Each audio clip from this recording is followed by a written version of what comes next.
कक्षा 7 विषय गणित और प्रश्नावली 8.3 के क्वेश्चन अपने हल करने हैं। 8.3 में क्या दिया है, सबसे पहले वो देखो कि इसके अंदर आपको क्रय मूल्य, विक्रय मूल्य, लाभ हानि, लाभ प्रतिशत, हानि प्रतिशत से संबंधित क्वेश्चन है।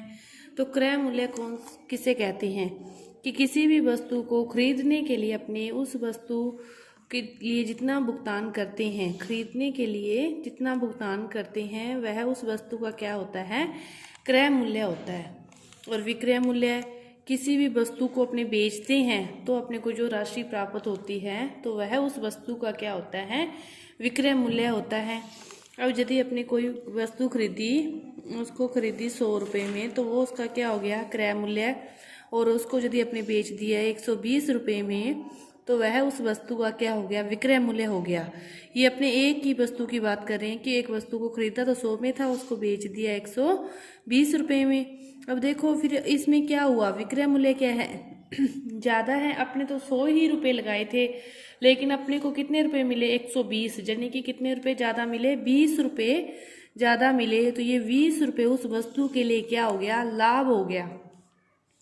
यदि अपने 100 रुपये में खरीदी हुई वस्तु को अपने 70 रुपये में बेचते तो अपने लगाए थे 100 रुपये, लेकिन अपने को मिले कितने, 70 रुपये। अपने जितने लगाए थे उतने भी नहीं मिले, उससे भी कम मिले।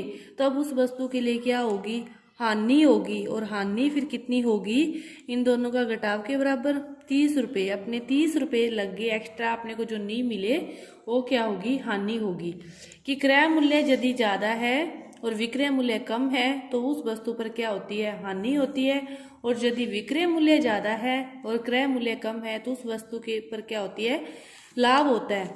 अब देखो लाभ प्रतिशत निकालना हो चाहे हानि प्रतिशत, इस प्रश्नावली में अपने क्वेश्चन हल करेंगे तो लाभ प्रतिशत और हानि प्रतिशत निकालना होता है।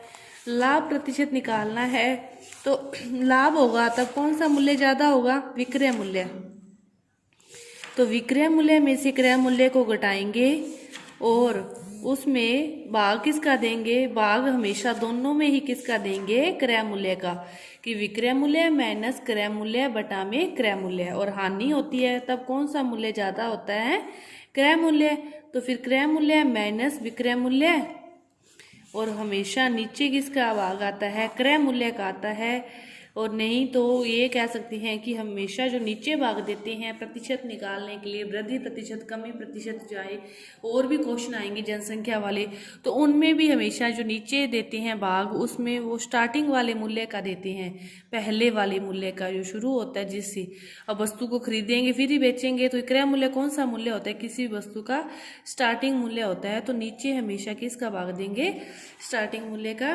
तो ये आपकी, इसके बाद अपने क्वेश्चन हल करते हैं। तो देखो पहला क्वेश्चन क्या दिया है, पहले के 4 पार्ट दिए हैं और आपको क्या लाभ प्रतिशत और हानि प्रतिशत ज्ञात करना है। देखना है कि उस पर लाभ हुआ है जहाँ हानि हुई है, और यदि हानि हुई है तो हानि प्रतिशत निकालो और लाभ हुआ है तो लाभ प्रतिशत निकालो।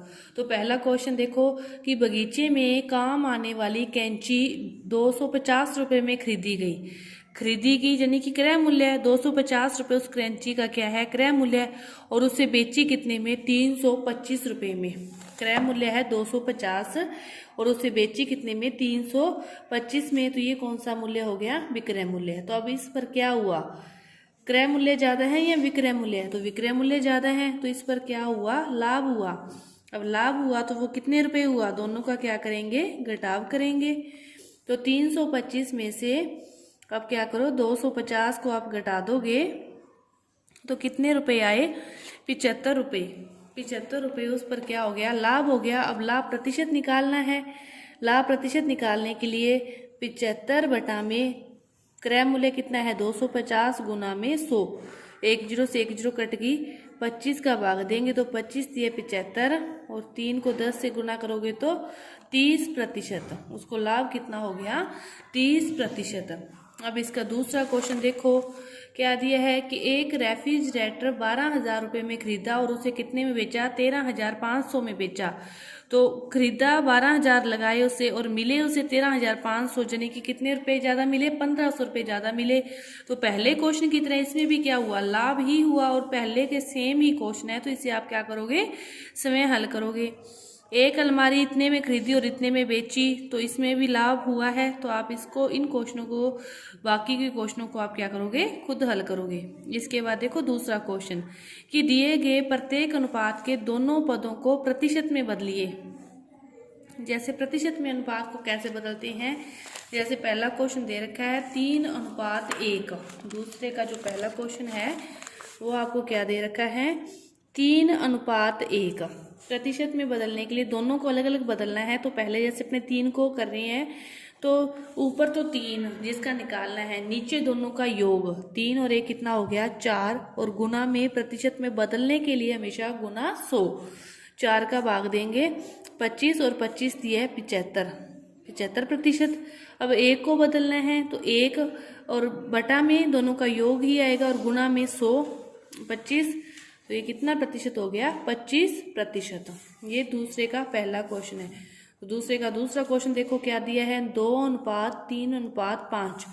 अब इसमें 2 को प्रतिशत में बदलना है जैसे, तो 2 बटा में 5 और 3 7 और 2 9 और गुना 100, 200 बटा में 9। इसको आगे भाग दे सकते हो। दूसरा 3 बटा में 9 गुना 100, बस ऊपर वाली चेंज होगी, योग तो हमेशा सेम ही रहेगा। तो 3 100 बटा में 3%।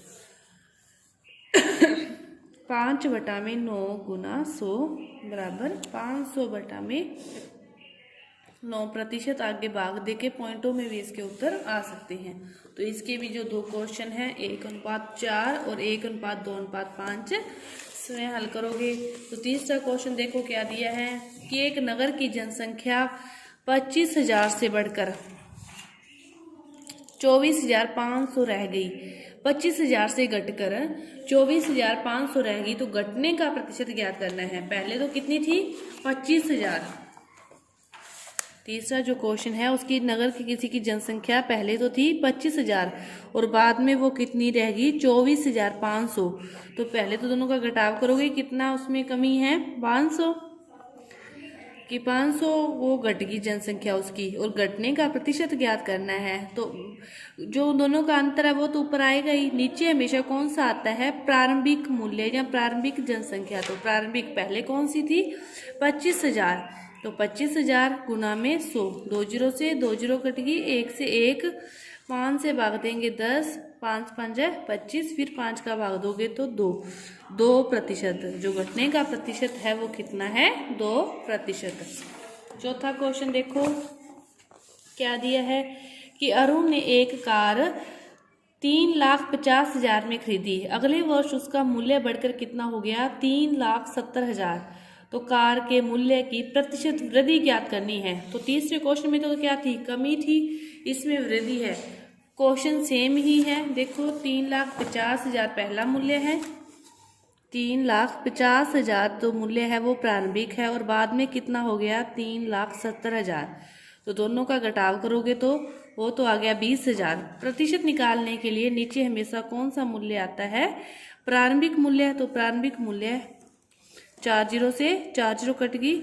अब क्या है 200 बटा में 35, 5 से भाग दोगे तो 5 चौके 20 और 5 7 है 35, 7 का भाग इसमें दे सकते हो, अब पॉइंटों में उत्तर आ जाएगा, नहीं तो ये प्रतिशत ये आपका उत्तर है। इसके बाद देखो 5वां क्वेश्चन कि मैंने एक टीवी 10,000 में खरीदकर 20% लाभ पर बेच दिया, तो मुझे बेचने पर कितना धन प्राप्त हुआ।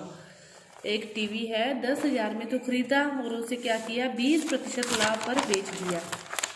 इस क्वेश्चन को आप 5वां क्वेश्चन है कि उसका जो क्रय मूल्य है वो कितना है 10,000 और उसे कितने पर बेच दिया 20% लाभ पर बेच दिया। आप इस क्वेश्चन को 2 तरीके से कर सकते हो कि 10,000 का 20% लाभ निकालकर 20% निकालोगे तो वो कितना आ गया 2,000 रुपये। अब ये तो है इसका लाभ और ये है इसका क्रय मूल्य। तो इसने आपसे क्या पूछा है, उसे कितना धन प्राप्त हुआ बेचने पर, उसका विक्रय मूल्य ज्ञात करना है। तो जो विक्रय मूल्य होता है वो क्या हो गया क्रय मूल्य प्लस लाभ। क्रय मूल्य कितना है 10,000 प्लस लाभ कितना 2,000। तो कितने रुपए उसे प्राप्त हुए? 12,000 रुपये प्राप्त हुए। दूसरा तरीका है कि 10,000 का आप 20% लाभ है, टोटल जो उसका 100% और 20 लाभ होने पर उसमें क्या करते हैं, जोड़ते हैं, और हानि होने पर 100 में से घटाते हैं। तो 100 में 20 को जोड़ा तो 120% इसका निकालेंगे तो वो आपके पास आ जाएगा 12,000 रुपये। इसके बाद देखो अगला क्वेश्चन कि जूही ने एक वॉशिंग मशीन 13,500 रुपये में बेचने पर उसे 20% की हानि उठानी पड़ी, तो उसे वो कितने में खरीदी? 13,500 में बेची है, तो ये उसका कौन सा मूल्य है? 13,500 उसका क्या है? विक्रय मूल्य है। और कितने प्रतिशत की हानि उसने कहा है? 20% की हानि उठानी पड़ती है और उसका क्रय मूल्य ज्ञात करना है। तो अपने को क्रय मूल्य नहीं पता तो माना क्रय मूल्य कितना है? x, और हानि हुई है, हानि को 100 में से घटाएंगे तो 100 में से 20 को घटाएंगे तो कितना? 80%, और x का जो 80% है वो किसके बराबर है? विक्रय मूल्य के। तो x का मान निकालना है, तो x गुना 80/100 बराबर 13,500। x का मान 13,500 गुना 100/80। अब देखो 2 चौके 8, 2 5 10, 0, 4 का भाग दोगे 4 तिये 12 और 15, 4 तिये 12, 3 30, 4 7 28 और 2 20, 4 5 20। अब इसमें इससे गुना करके जो आपका उत्तर आएगा वो उसका क्या होगा? क्रय मूल्य। इसके बाद जो 7वां क्वेश्चन है कि चाक पाउडर में इसका कार्बन का प्रतिशत निकालना है। तो देखो प्रतिशत निकालने के लिए इन सभी का क्या करते हैं? टोटल करते हैं। तो कार्बन बीच में है तो 13 और 25 गुना 100, तो 25 जो क्या 100 कितना प्रतिशत है? 12% है। तो एक छड़ी में कार्बन 3 ग्राम है तो उसका कुल कितना 12% है। तो x का जो 12% है वो किसके बराबर है? 3 के। यहाँ से x का मान आ जाएगा। 8वां क्वेश्चन देखो कि उसे किसी अमीना ने जो एक पुस्तक है वो 275 रुपये में खरीद कर उसे क्या किया? 15% हानि पर बेच दी। खरीदी कितने में? 275 रुपये में। 8वां जो क्वेश्चन है आपका कि 275 रुपये में खरीदी और 15% हानि में बेच दी। इसको भी आप वही 2 तरीकों से कर सकते हो कि 275 का 15% निकालोगे, जो उत्तर आएगा उसको फिर 275 में से घटाव करके वो आपका विक्रय मूल्य होगा। नहीं तो 275 हानि हुई है तो 100 में से 15 को घटाएंगे तो कितनी आ गई? 85/100। तो इसका जो 85/100 ये प्रतिशत है, जैसे 5 का भाग दे दो, 5 दूनी 10, 5 5 25, 5 5 25, फिर 5 चौके 20, 11 11 5 55, 5 11 8 88 और 5 88 और 5 जो को जोड़ोगे तो वो कितना? 93, और इसमें 4 का भाग दे दोगे तो ये आपका क्या आ गया? उसका विक्रय मूल्य।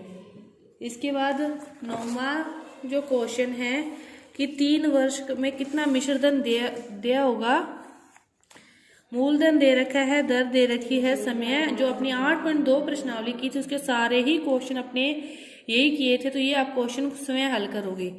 तो अब 10वां क्वेश्चन है कि 56,000 रुपये पर 2 वर्ष पश्चात किस दर से इतने रुपए ब्याज होगा? इसमें दर नहीं दी आपको, साधारण ब्याज दे रखा है 280। साधारण ब्याज दे रखा है 280। तो साधारण ब्याज का सूत्र लगाओगे, आपको मूलधन दे रखा है, समय दे रखा है, दर नहीं दी तो दर को क्या मान लो? x मान लो। तो x का मान निकालना है, x इधर ही रहेगा, बाकी सारी चीजें दूसरी साइड ले जाओ। 280/100, 56,000 गुना 2 वर्ष पश्चात किस दर से इतने रुपए साधारण ब्याज दे होगा? 2 0 से 2 0 कट गई, 1 से 1 कट गई,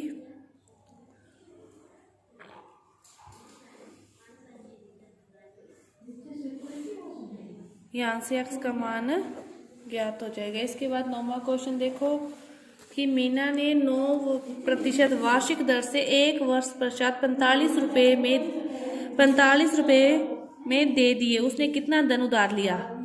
कि 9% दर से 1 वर्ष पश्चात उसने जो ब्याज दे दिया, लेकिन अपने को कितना धन उधार लिया था मतलब कौन सा धन, मूलधन, मूलधन x है, प्रतिशत 9 समय 1 बटा में 100 बराबर 45। तो x का मान निकालना है 45 गुना 100 बटा में 9, 9 5 है 45, 5 को 100 से गुना करोगे तो कितने रुपए उधार लिए थे उसने, 500 रुपए उसने उधार लिए थे। यहाँ से उसका क्या आ गया, मूलधन आ गया। तो ये आपकी प्रश्नावली पूरी हुई।